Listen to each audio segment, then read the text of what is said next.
Olá, alunos, sejam bem-vindos a mais uma aula de ciências. Na aula de hoje, iremos iniciar o estudo do sexo e da reprodução humana. Iremos falar dos sistemas genitais masculino e feminino. Na imagem, a ilustração de um feto humano dentro do útero feita por Leonardo da Vinci. E para início de aula, eu trago dois questionamentos. Primeiro, que diferenças existem entre o sistema genital masculino e o feminino? Segundo, você conhece as principais partes desses sistemas? Pois bem, a resposta dessas e de outras questões iremos obter ao longo de nossa aula. Os órgãos genitais masculinos. Esses órgãos, em conjunto com os órgãos genitais femininos, são responsáveis por garantir a reprodução da nossa espécie. Os espermatozoides, que são os gametas sexuais masculinos, assim como a testosterona, que é o principal hormônio sexual masculino, são produzidos em órgãos denominados de testículos. Vou apresentar aqui para vocês os órgãos que compõem o sistema genital masculino, a começar pelo pênis. O pênis é o órgão utilizado na cópula, ou seja, no ato sexual. Esse órgão ele é formado por tecidos que se enchem de sangue quando o homem fica sexualmente excitado. É a denominada ereção. Em seguida vem a uretra. A uretra é o canal que elimina o esperma e também a urina. Lembrando que o esperma é o líquido que é eliminado na ejaculação. Aqui temos a bexiga, que não faz parte do sistema reprodutor masculino, mas eu fiz questão de destacar aí. A glândula seminal, assim como a próstata e também a glândula bulbouretral, são glândulas responsáveis pela produção de líquidos que nutrem e facilitam o movimento dos espermatozoides. Aí o ânus, descrito, o ducto deferente. O ducto deferente é o canal que conduz os espermatozoides do epidídimo, que é esse órgão aqui, para a uretra. O epidídimo é o local onde os espermatozoides ficam armazenados e ganham a capacidade de movimento. Testículo, lembrando que o homem ele possui 2 testículos, é onde os espermatozoides são produzidos. E o escroto ou bolsa escrotal é uma bolsa, também denominada culturalmente de saco, onde ficam os testículos. Os testículos, como já dito, eles ficam dentro de uma bolsa, que é o escroto. Essa bolsa ela favorece a produção de espermatozoides que ocorrem em temperaturas mais baixas do que a do interior da cavidade abdominal. Na imagem aí o testículo visto em corte e mostrando aí os pequenos túbulos que nós denominamos de túbulos seminíferos, que é onde os espermatozoides são produzidos. Uma vez produzidos, esses espermatozoides eles são levados para o epidídimo, onde ficam armazenados e ganham a capacidade de movimentação, como já dito. Aí a representação microscópica do túbulo seminífero e os espermatozoides. E aqui a representação do espermatozoide. Veja que ele possui um núcleo, né? Os espermatozoides, vale lembrar que são células. Então esse núcleo aqui ele vai abrigar o material genético. Ele também apresenta uma cabeça que vai auxiliar na direção de movimentação e uma cauda que auxilia no seu movimento. Os espermatozoides, como já dito, são células, né? E por sinal muito pequenas em comparação com o óvulo, que é a célula reprodutora feminina. E os espermatozoides eles se movimentam agitando a cauda dentro do líquido seminal, que é o líquido produzido pelas glândulas prostática, seminal e bulbouretral. Os órgãos genitais femininos. Além de produzir óvulos e hormônios sexuais, é no sistema genital feminino que a nossa vida e o nosso desenvolvimento começam. E aí eu vou descrever para vocês os órgãos que compõem o sistema genital feminino. A começar pelo útero, O útero é o local onde o embrião se implanta, né? E onde o bebê ele vai se desenvolver. A tuba uterina, vale lembrar que a mulher ela possui 2 tubas uterinas, né? Estou mostrando aqui na imagem para vocês. É na tuba uterina onde ocorre a fecundação, ou seja, a união do espermatozoide com o óvulo. O ovário, lembrando também que a mulher ela possui 2 ovários, né? Destacados aí na imagem. É nos ovários onde são produzidas as células reprodutoras femininas, ou seja, o óvulo. E aqui a representação dos espermatozoides e do óvulo.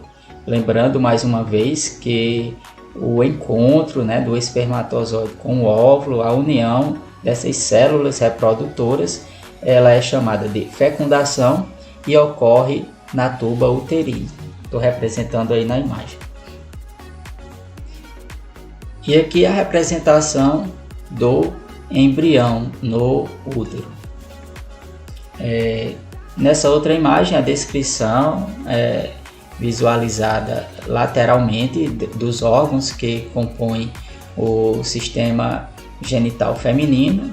Vale lembrar que a bexiga urinária ela não faz parte, né, do órgão, ela está apenas aqui descrita, né, para representar esses órgãos vistos lateralmente.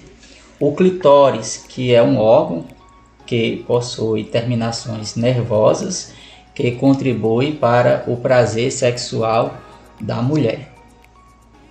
E aí a uretra, vale destacar que ao contrário do que ocorre lá no aparelho reprodutor masculino, aqui a uretra ela vai conduzir apenas a urina, ela não faz parte do sistema genital feminino, tá? Ela faz parte do sistema excretor, tá? Então, lá no sistema genital masculino, nós vimos que a uretra, ela tanto conduz os espermas como também a urina.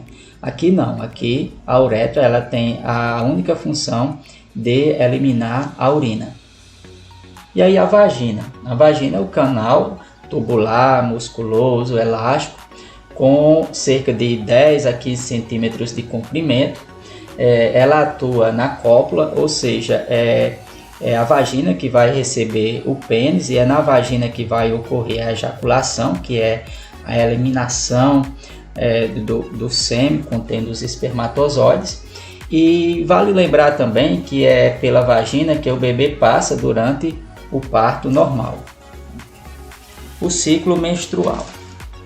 O encontro do espermatozoide com o óvulo ocorre na tuba uterina, como nós já vimos, mas nem sempre vai ter um óvulo lá na tuba. Uma vez por mês, em média, o ovário ele lança na tuba uterina um óvulo pronto para ser fecundado. E aí poderá ocorrer 2 coisas.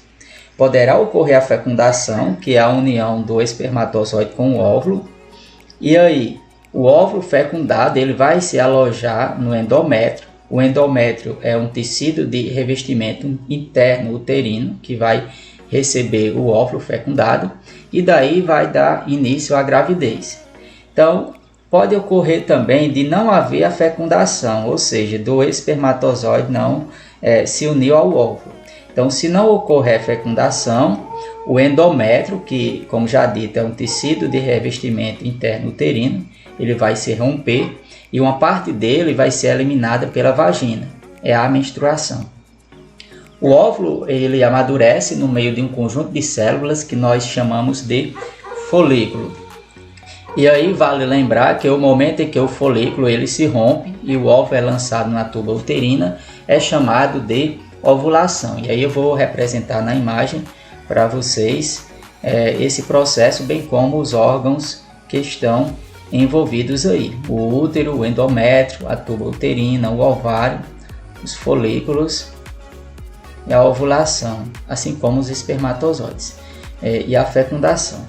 Então aqui, para melhor compreensão, vamos destacar esse processo. Então, primeiro, o óvulo, que é a célula reprodutora feminina, ela amadurece aqui no meio dessas células, que, como já dito, são chamadas de folículo. E aí esse folículo ele se rompe e ao se romper, esse óvulo é lançado na tuba, é o que nós chamamos de ovulação, e lá na tuba uterina é onde vai ocorrer a fecundação. Então, uma vez que ocorreu a fecundação, que é a união do espermatozoide com o óvulo, esse óvulo fecundado ele vai se dirigir até o endométrio, onde vai se instalar. Esse processo nós chamamos de nidação, e a partir de então vai se desenvolver o bebê lá no útero. Se não ocorrer a fecundação, como já dito, é que vai haver a menstruação, tá? E aí, no caso da ocorrência da menstruação, parte do endométrio, né, é eliminada. Lembrando mais uma vez que o endométrio é o tecido de revestimento uterino que se rompe na menstruação, e a partir daí parte desse tecido vai ser eliminado pela vagina na menstruação. Vale destacar que a menstruação ela dura em média 7 dias, tá destacado aí nesse gráfico aí de 1 a 7 dias, e aí do 8º dia em diante até o 14º dia vai haver a fase de crescimento do endométrio, ou seja, passado a menstruação, período de menstruação, o endométrio ele volta a se regenerar, tá? Para abrigar um novo embrião. E aí no 14º dia vai ocorrer a ovulação. E a partir de então, do 14º ao 28º dia, a fase de secreção. Então, a partir de então, o endométrio ele já vai estar preparado para receber o embrião. E ao final do ciclo, se não houver a gravidez, o endométrio é eliminado e aí novamente vai ocorrer a menstruação. Por isso que nós denominamos de ciclo, certo? Bom, gente, assim finalizamos nossa aula. Espero que vocês tenham compreendido. Um forte abraço e até a próxima.